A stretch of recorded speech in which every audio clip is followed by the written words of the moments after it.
Então seja bem-vindo à edição semanal do Think Tank. O Think Tank, como sabem, é um programa aqui na Cor do Dinheiro e que faz análise política e económica semanal. Comigo, todas as semanas, estão estes dois senhores. Na ponta direita, geograficamente falando, Joaquim Aguiar. Ao centro, geograficamente falando, Jorge Marrão. E Moamem, Camilo Lourenço.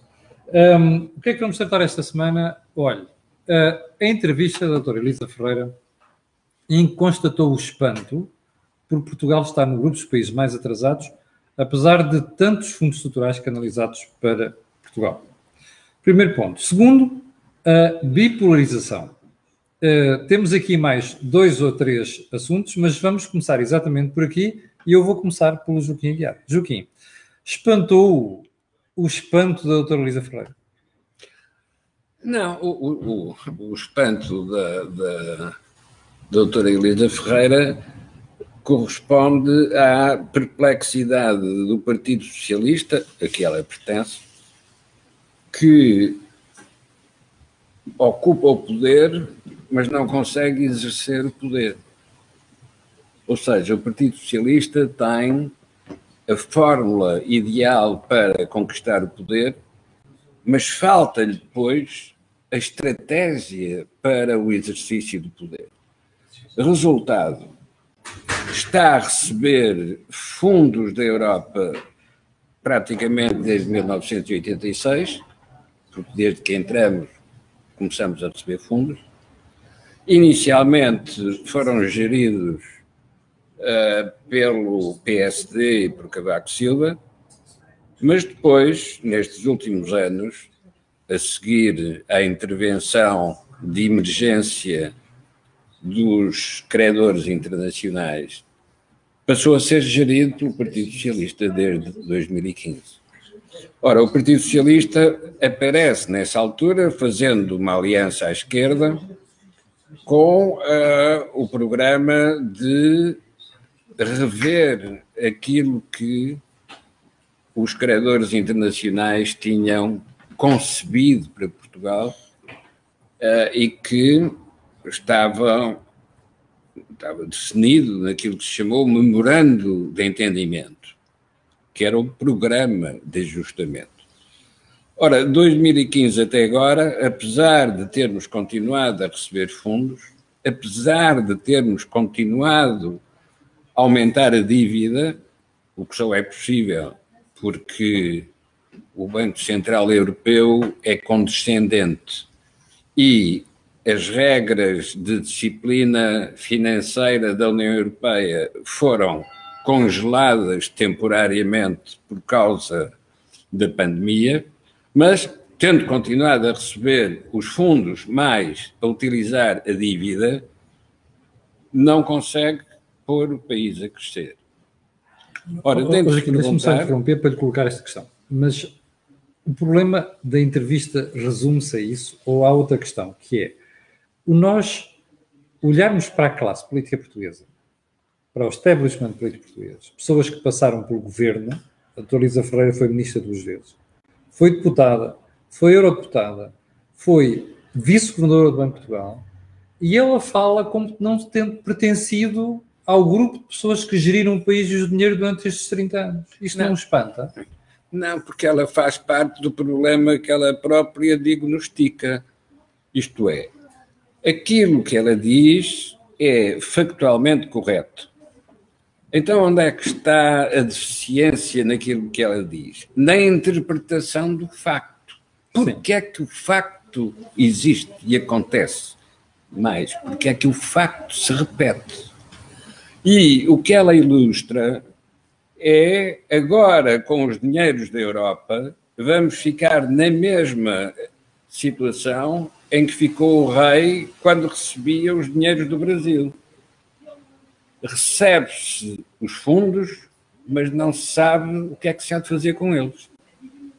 Esse é que é o problema estratégico de Portugal. Mas não sabe o que há de fazer com os fundos, ou estamos a utilizar os fundos de maneira incorreta? Não é uma questão de estarmos a utilizar. Porque para utilizar os fundos até temos de apresentar programas àqueles que nos fornecem os fundos. Sim. A questão é que improvisamos essas aplicações de fundos porque não pensamos, não refletimos sobre aquilo que queremos fazer quando chegarem esses fundos. Aliás, para ilustrar, temos a frase do Primeiro-Ministro que, perante uma responsável europeia, que lhe diz já está autorizado o seu programa, aquilo que ele responde é já posso ir ao banco.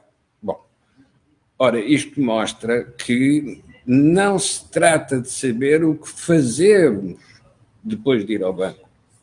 Trata-se de perguntar porque é que não pensamos antes naquilo que queremos fazer quando formos ao banco. Porque se calhar dá jeito alimentar lobbies.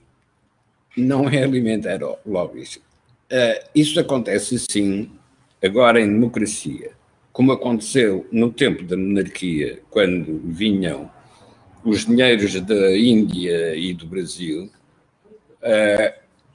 Isto acontece assim porque a sociedade portuguesa é uma sociedade dualista, no sentido em que tem uma parte modernizada e uma parte tradicional. Mas também é uma sociedade bipolarizada, porque a própria formação do poder político é estabelecida através de uma oposição radical de um lado contra o outro. E é porque cada um se opõe ao outro que o centro é vazio. Isto é, o centro, que é onde estão os eleitores, a maior concentração de eleitores são eleitores moderados, sim, que se classificam a si próprios como sendo moderados e de centro, não tem nenhum partido no centro. E não tem nenhum partido no centro porque tem os dois blocos bipolarizados, um à direita e outro à esquerda. Já vamos à bipolarização. Deixa-me aqui Não, mas é por isso que os fundos depois são mal utilizados. Sim, mas já lá vamos. Porque não há um entendimento prévio, sim, dos agentes económicos e sociais para determinar o que é que querem fazer com esses fundos. Muito bem. Você está E os fundos não são só os fundos, são os fundos mais a dívida. Sim, já lá vamos.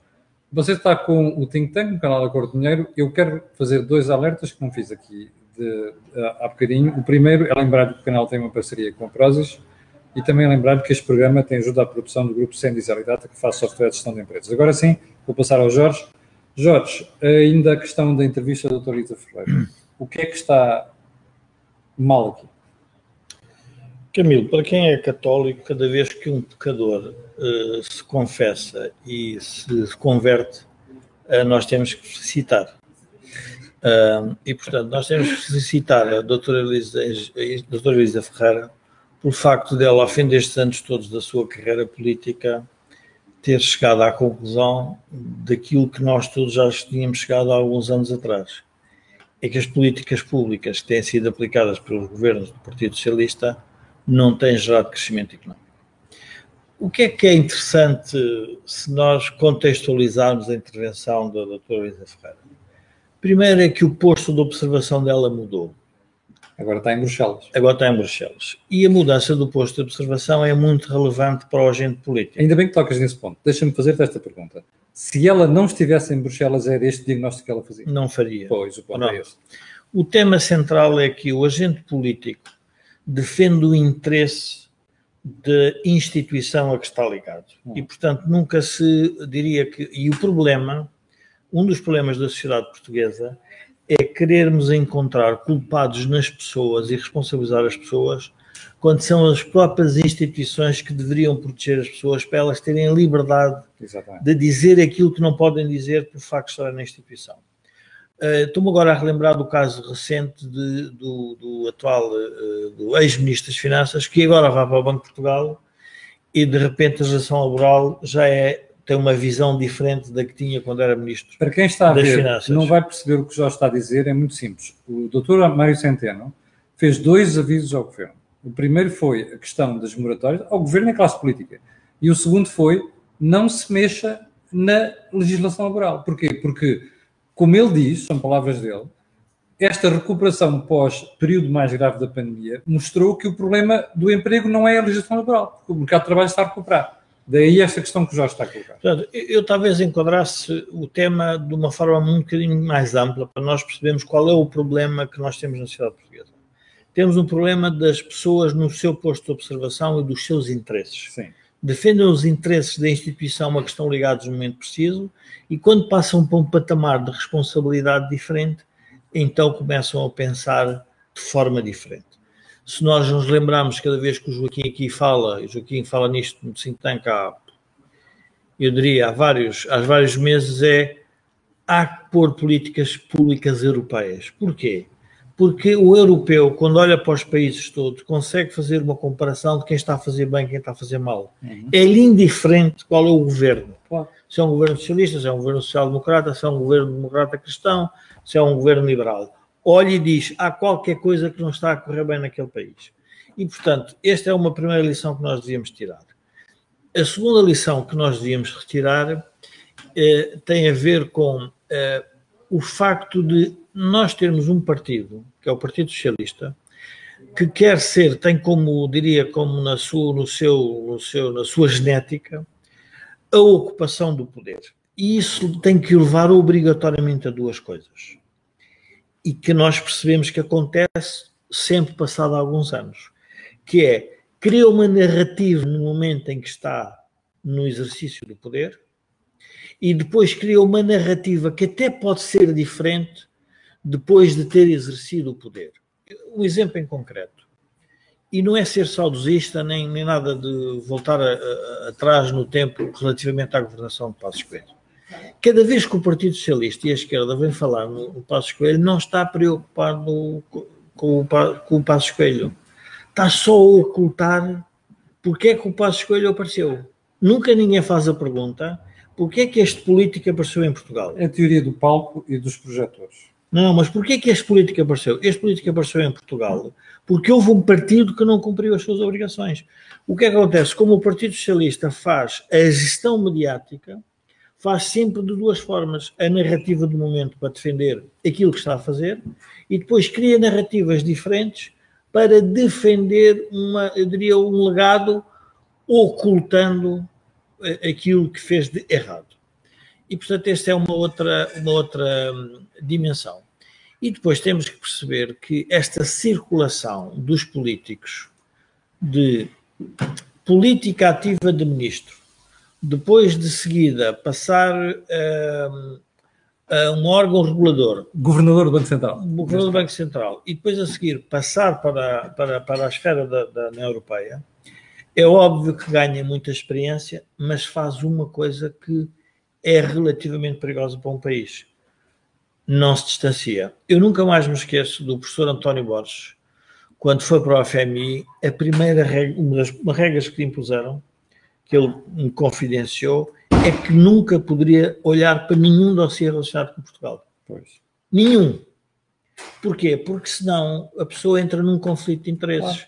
Claro. E o conflito de interesses resulta de quê? Resulta de a relação que tem pessoal, afetiva, profissional, diria, de cidadão, e, portanto, a doutora Elisa Ferreira deveria ser a última a falar sobre Portugal. Deveríamos ser qualquer comissário. Mas porquê é que faz isto? E aí vem a minha outra dimensão. Porque o Partido Socialista já percebeu que tem que começar a mudar a agulha. Já percebeu que as pessoas perceberam que as suas políticas públicas não levaram a nada. Ou melhor, que o dinheiro está a ser mal empregado. O dinheiro está a ser mal empregado.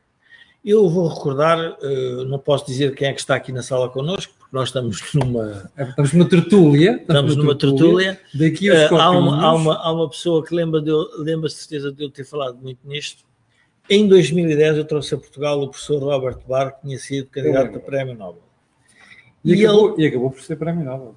Não sei se chegou a ser Prémio Nobel. Foi. E ele disse-me uma coisa interessante que foi, olha, eu não conhecia os números do teu país, mas como tu me convidaste, obrigou-me a estudar o teu país.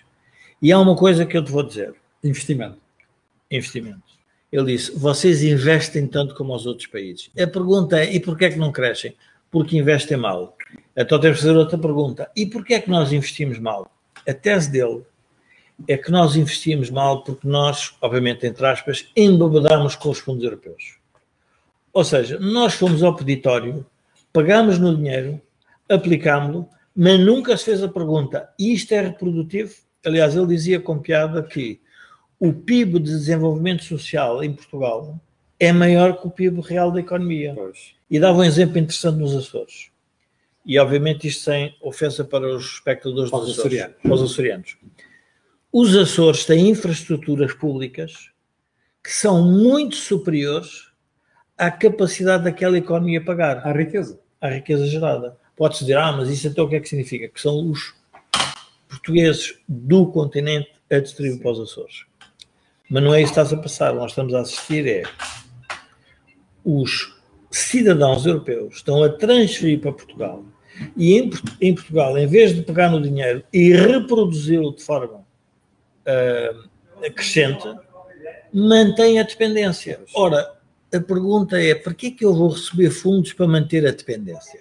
Eu só deveria receber fundos se esses fundos me gerassem competências, capacidades, para eu deixar de ser dependente.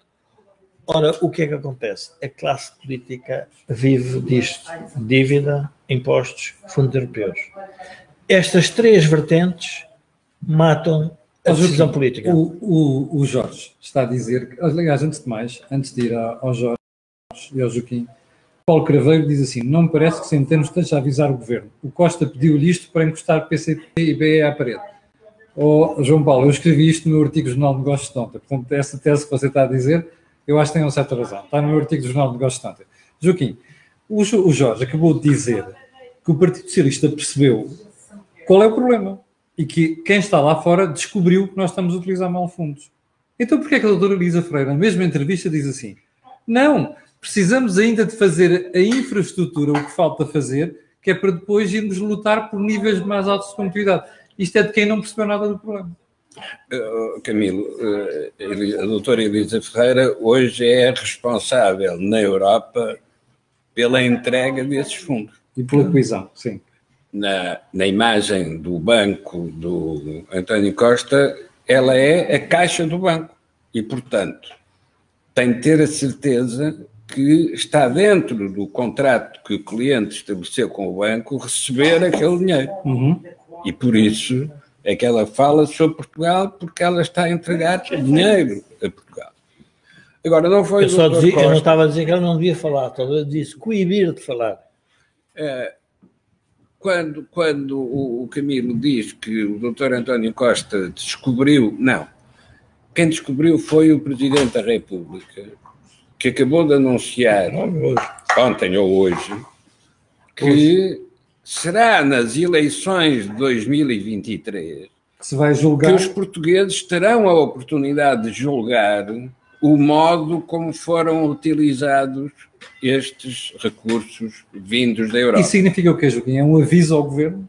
Isto significa que, exatamente pela posição que está e que institucionalmente é sua, o Presidente da República sabe qual é o problema. Que é o mesmo problema que os reis tiveram com as rendas coloniais. É o mesmo problema que o Salazar teve com o regime colonial. Como é que Portugal vive sem receber estas rendas? Hoje não temos colónias, mas temos a União Europeia que está a funcionar exatamente da mesma maneira para os políticos portugueses que foi o modo de funcionamento das rendas coloniais vindas ou do Brasil ou das Índias e das especiarias. Uhum.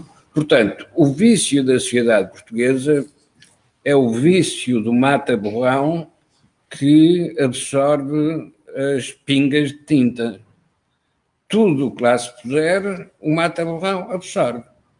Ora, o problema do rei, que é diferente do problema dos príncipes e dos primeiros ministros, o problema do rei é: eu vou ser o responsável histórico por aquilo que se fez durante o meu reinado. De bem ou de mal. E aí é que entra o Presidente. O Presidente já percebeu que há uma fogueira a crescer e que ele sente na planta dos pés.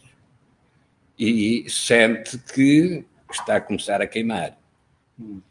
Não é isso que sente o Primeiro-Ministro, porque o Primeiro-Ministro dança em cima das chamas ao passar de um lado para o outro e ao distribuir de um lado para o outro. E enquanto anda a fazer isso, está fresco e não sente as chamas.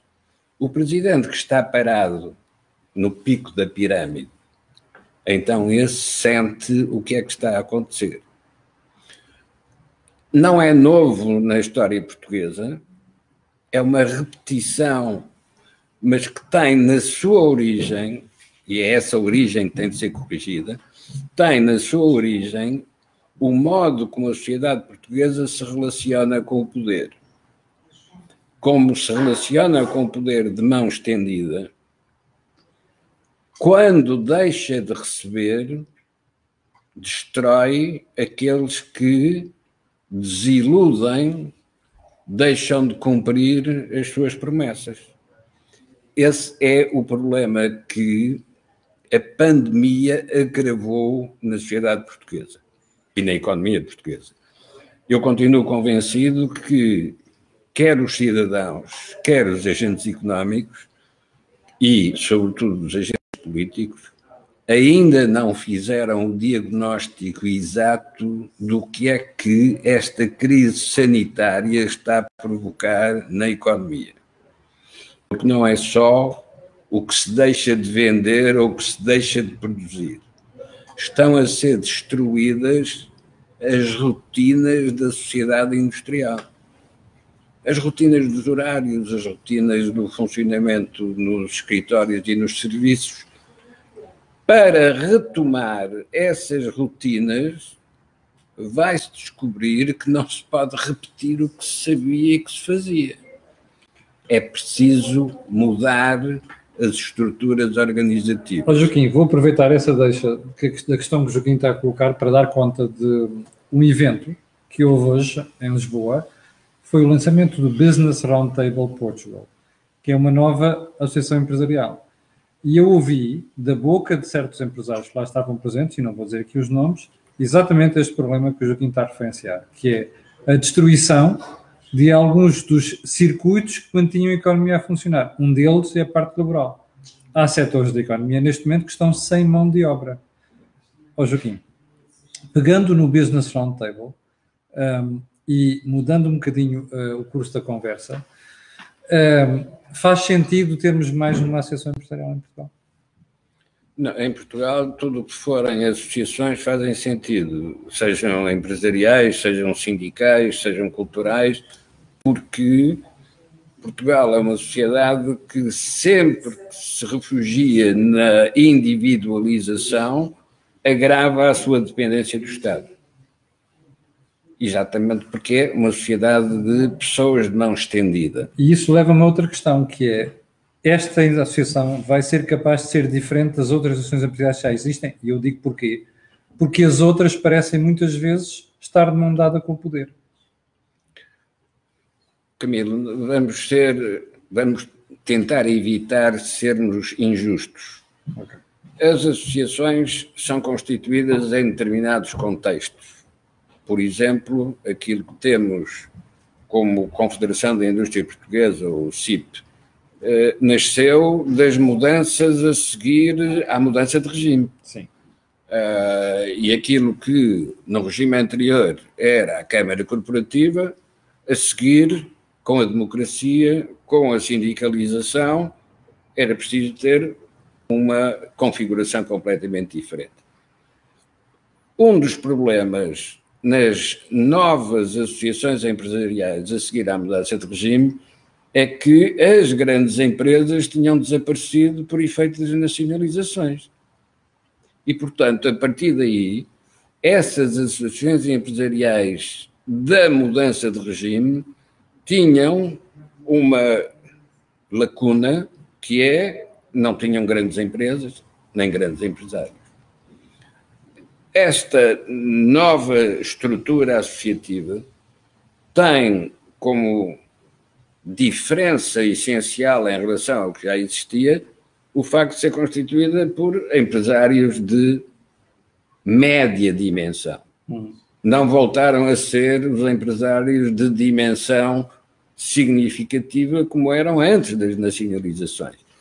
Mas precisam de ter uma representação de escala superior àquilo que são as pequenas e médias empresas, que era o que existia na altura em que as atuais associações empresariais se constituíram. No fundo, esta nova estrutura tem por ambição ajudar as pequenas e médias empresas a tornarem-se grandes e permitir que as grandes empresas se tornem globais.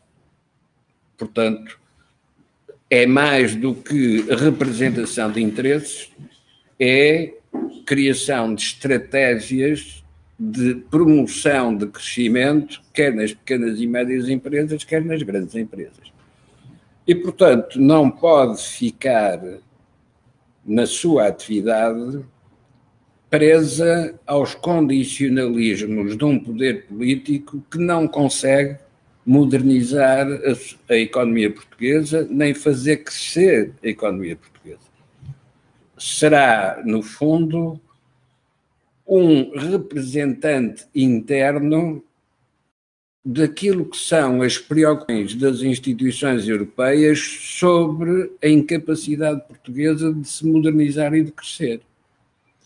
Porque há essa preocupação na escala europeia, porque os europeus veem que outros países que partiram de fases mais atrasadas no desenvolvimento das suas empresas e das suas economias cresceram muito mais depressa do que a economia portuguesa, que foi perdendo sucessiva e gradualmente posições na escala das economias europeias.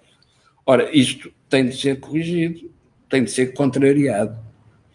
Essa atividade crítica não é espontânea no poder político, porque o poder político está basicamente concentrado na conquista e conservação do poder interno. E a questão agora é, esta associação vai ter o poder suficiente e a independência suficiente para levar o governo ou o poder a perceber isso? Uma associação não precisa ter poder no sentido material ou no sentido político. Precisa ter capacidade de influência. Depende daquilo que tiver para propor. Como uma das lacunas na atual estratégia económica portuguesa é responder à pergunta o que fazer com os fundos europeus, uma associação empresarial como essa tem um papel importantíssimo à sua disposição, se quiser aproveitar esse campo de ação, que é vir explicar, vir demonstrar, vir sugerir o que é que se deve fazer com esses programas europeus que não fiquem condenados ao fracasso a que foram conduzidos os anteriores programas de apoio e os programas de ajustamento. Porque nós nem nos desenvolvemos, nem nos ajustamos. E convém referir, agora que está a começar a pensar no que é que acontece depois desta crise sanitária, convém não esquecer o que é que se passa no sistema financeiro, no sistema bancário. Porque uma coisa são as moratórias e o fim das moratórias, outra coisa são o crédito mal parado e as consequências que se vão juntar ao passado de imparidades nos balanços dos bancos que ainda não estão resolvidas. Mas temos de pensar numa outra coisa, é o que é que vai acontecer quando mudar a política monetária europeia e os juros voltarem a subir. Já vamos a isso, Joaquim. Deixa-me vir aqui ao Jorge. Jorge, a mesma questão em relação ao Business Roundtable Portugal. Qual é a análise que tu fazes do aparecimento de mais uma associação empresarial? Eu já te respondo à questão, mas eu gostava de voltar ao tema da Europa, porque acho que há uma dimensão que nós não abordamos e vale a pena. A Europa, não sendo um governo federal, sendo, diria, uma burocracia, se quisermos, federal, nesse sentido, faz também os seus planos económicos. Mas faz os seus planos económicos e financeiros de acordo com, se quisermos, um diretório dos países maiores da Europa. Vamos falar basicamente do eixo franco-alemão. E a questão que nós temos que pensar é que Portugal tem 3 problemas: a resiliência, o ambiente e a digitalização. Bom, e eu tenho dúvidas. E depois queria relembrar porque é que a doutora Elisa Ferreira fala no assunto. A doutora Elisa Ferreira, se recordar, houve um grande debate na sociedade portuguesa sobre o que é que o professor Cavaco Silva tinha feito aos fundos europeus, que era o botão versus a educação. Apesar destes anos todos estes anos que passaram, os nossos índices educativos continuam muito baixos. E o Partido Socialista governou 18 em não sei quantos anos, em 20 e poucos anos. Portanto, nós estamos a falar de algo muito mais profundo. A nossa crise não é uma crise económica, é uma crise política, Jorge, permanente. Em 25 anos, o Partido Socialista governou Portugal em 19 desses 25 anos. 19. O que eu quero dizer é que a crise económica portuguesa não é uma crise económica, é uma crise política. E ela vai se aproximar-se por ser uma crise da democracia portuguesa. Quando o Joaquim fala, e tu falas numa questão como o Business Roundtable, é óbvio que para Portugal é sempre interessante aparecerem vozes que possam ter capacidade de se opor ao Estado como ele hoje está organizado. E eu vou dar um exemplo para as pessoas perceberem. Os fundos que vêm da Europa, como é que podiam ser distribuídos? Bom, podiam ser distribuídos por nós os 3. Pronto, cada um de nós aplicaria naquilo que acharia. Podiam ser entregues diretamente aos cidadãos. Nos Estados Unidos, o governo federal emitiu cheques a favor dos cidadãos. Podiam ser entregues aos bancos, para os bancos darem crédito diretamente. Podiam ser entregues às empresas. O que é que aconteceu em Portugal? Foram todos entregues ao Estado. E depois o Primeiro-Ministro, para fugir à pergunta, mas o Estado a seguir vai comprar empresas privadas. Não, o Estado a seguir capturou essas empresas privadas. Porquê? Porque essas empresas privadas vão depender desses fundos. Ora, a pergunta é como é que numa economia como a portuguesa, aberta ao mundo, inserida na Europa, se faz uma boa alocação de recursos? Se nós estivermos a pensar em 2 empresas no mercado, as empresas erram ou acertam. Rapidamente percebe-se como saem da concorrência ou ficam mais competitivas. Quando é o Estado a fazer isto, como é que nós fazemos essa avaliação? Eu acho que se as pessoas olharem para o plano de recuperação, de resiliência, recuperação e resiliência, o que é que verificam? A parte que é discricionária para o mercado é muito baixa. O Estado já tem quase tudo gasto. Para quê? Para manter as clientelas partidárias. Qual é o problema? A minha pergunta há bocado ao Joaquim. Mas qual é o problema que nós temos na democracia neste momento? É que os eleitores não se podem queixar. Os eleitores em democracia. São quem os coloca lá? São quem os coloca. Os que se abstêm, eu penso que no programa anterior relembrei disso, e um amigo meu também escreveu isso no Jornal de Negócios, a famosa frase de Trotsky: tu não queres saber da política, mas a política vai querer saber de ti. E isto é que é um problema, porque os abstencionistas não querem saber da política, mas a política vai tratar deles. E está a tratar. Então, qual é o problema que nós temos na sociedade? Temos uma democracia que não se complementa. E quando eu digo não se complementa, é uma democracia em que há uma circulação de pessoas no poder, desde que seja da área do poder. E nós observamos as nomeações. E reparem só este pormenor, que eu acho que isto é fantástico. Nós temos um comissário para o 25 de Abril que não é escolhido com base num consenso partidário, certo? Relativamente aos fundos europeus, o que é que foi feito para se gerar esse consenso? E quando me falam a mim que é preciso que as forças ao centro se entendam, eu digo, não, é preciso que as forças ao centro, não, é preciso que o país se polarize. É ideias radicalmente diferentes. E aquilo que for de interesse do país, podem ser essas forças a chegar a acordo. Mas o país tem que ter opções.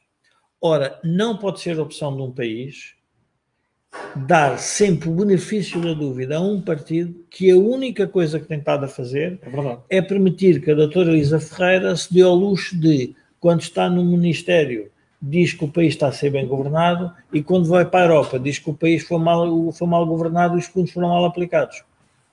Há uma coisa que é comum, é que a doutora Elisa Ferreira está nos dois sítios. Ora, isto é que eu acho que não pode acontecer. Ou seja, esta permanência no poder cria uma captura.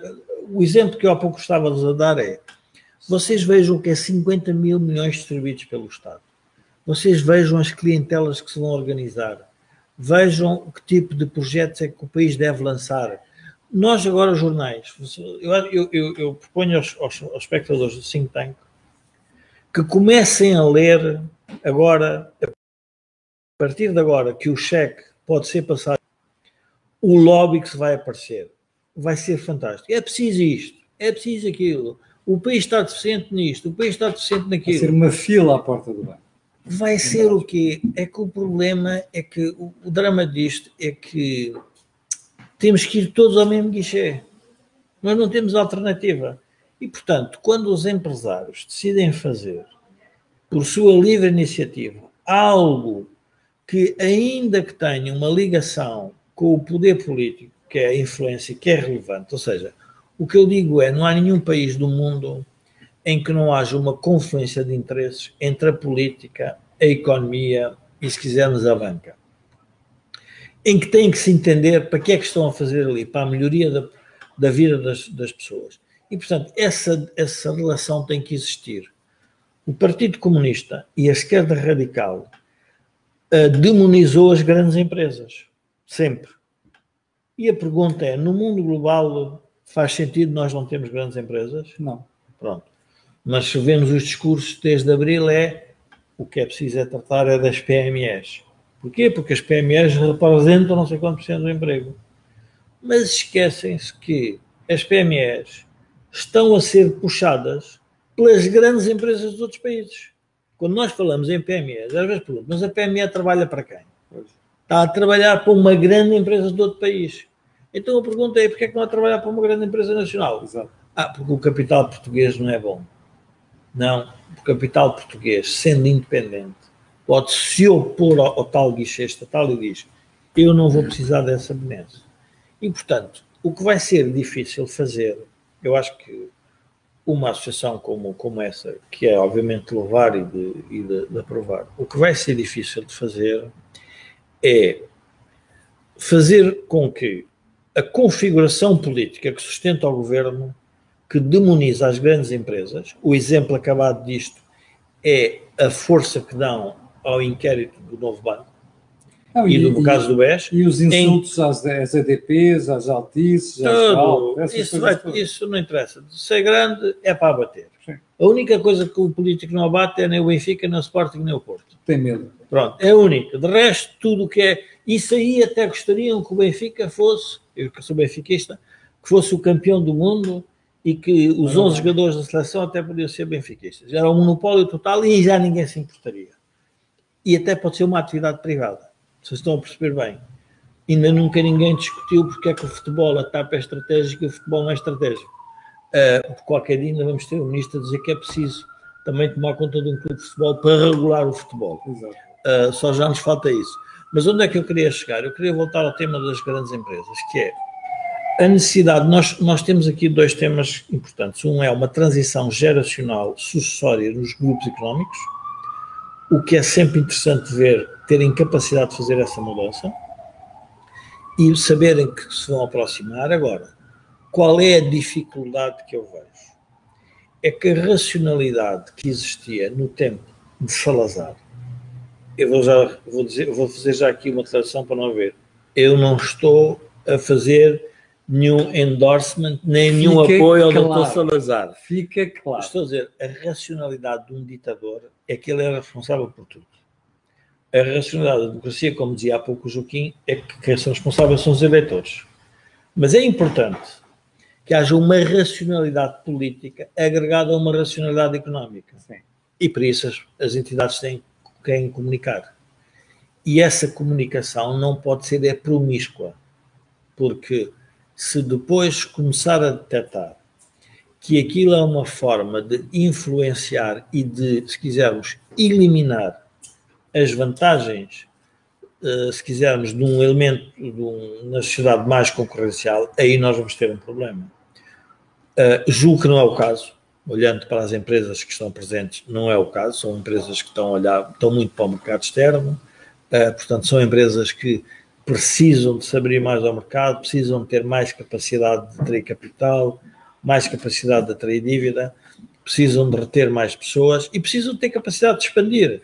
E, portanto, a pergunta é, com tanto dinheiro, não é possível criar condições especiais para estas empresas se tornarem mais globais? Provavelmente é possível. Esses programas foram enviados para aí. Joaquim, uma das preocupações fundamentais que eu ouvi ao BRP foi tornar as empresas pequenas ou médias em grandes e as empresas grandes multinacionais, ou então, pelo menos, presentes no mundo. Esse é o grande dilema do setor empresarial português, é a pequenez, a falta de capital? Não, começa por ser a exiguidade do mercado interno. É verdade. E, portanto, não quer dizer que não haja empresas que podem crescer só a partir do mercado interno. Não, precisa de muito mais, e sempre Portugal precisou de escapar à sua dimensão histórica natural. Os descobrimentos foram isso mesmo. Por isso é que se fizeram os descobrimentos. Mas a estrutura dos mercados coloniais foram uma outra fase desse mesmo desenvolvimento.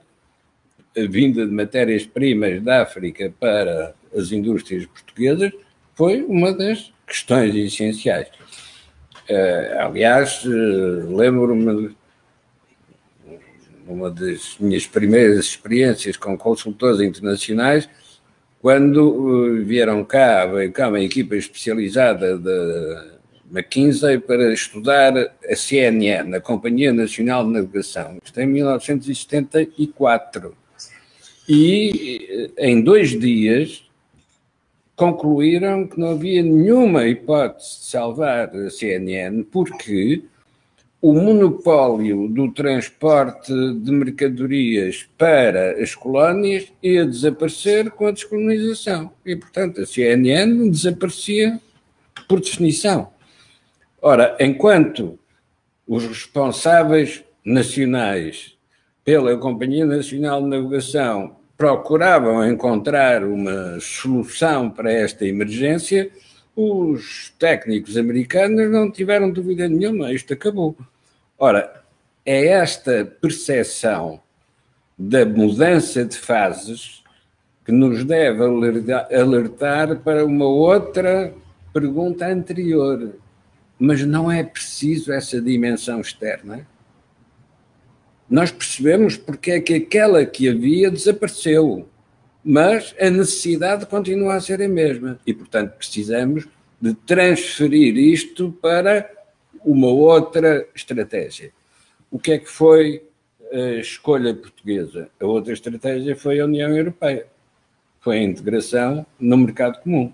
Foi substituir o império por outro. Mas o problema é que estas escolhas não são livres. Isto é, cada um pode escolher o sim ou o não, mas quando escolhe o sim, fica subordinado a um novo quadro de disciplina que passa a ter de respeitar. Não pode andar a saltar de quadro de disciplina para outro da mesma maneira que salta de uma estratégia para outra. É quando muda de estratégia, também mudou do quadro de disciplina. Ora, Portugal não fez esta transposição. vai-se ajustando como se não precisasse de alterar nada do passado e que continuasse a poder viver normalmente sem correções.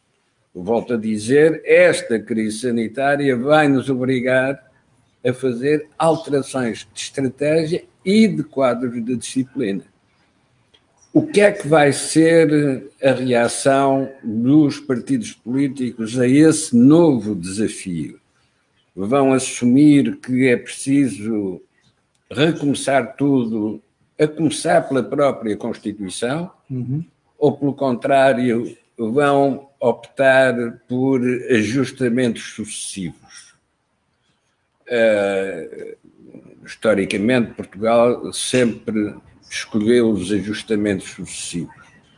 E mesmo quando fez uma independência colonial bem-sucedida, como foi o caso do Brasil, fê-lo com um príncipe português. E, portanto, é ele que consegue fazer esta transposição.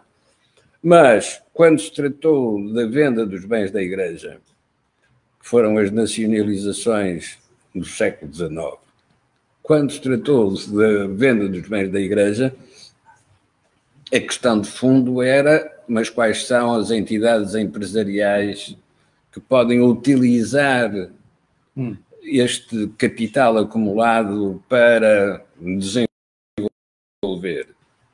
Não havia. Da Igreja, pura e simplesmente, foram vendidos e dispersos. Foi preciso reconstruir plataformas industriais para serem centros de acumulação de capital. Ora, não há nenhuma economia que se possa expandir no espaço se não tiver centro de acumulação de capital. Ou se não atrair capital externo para usar a plataforma nacional para fazer investimentos e, a partir daí, estabelecer outras redes de comunicação. São esses problemas, são essas questões que, de facto, vão estar por trás, na retaguarda do plano de reconstrução e resiliência. Quem escolher mal agora não terá nova oportunidade em 2023. Eu vou fazer uma profecia e, como isto, enfim, fica na cloud, se a cloud não se avariar... Se acabares as cerejas, estás tramado. Desculpem o à parte.